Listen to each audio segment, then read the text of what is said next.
على إبراهيم وعلى آل إبراهيم إنك حميد مجيد.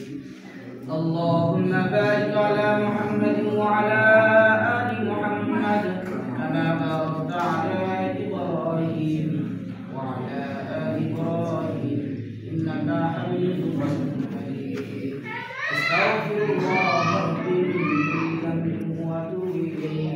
لا حول ولا قوة إلا بالله العلي العظيم. أستغفر الله ربي من كل ذنب وأتوب إليه. لا حول ولا قوة إلا بالله العلي العظيم. التقوى دعاء يونس. لا إله إلا أنت سبحانك إني كنت من الظالمين. أنا بقول সবাই لا إله إلا أنت سبحانك إني كنت من الظالمين.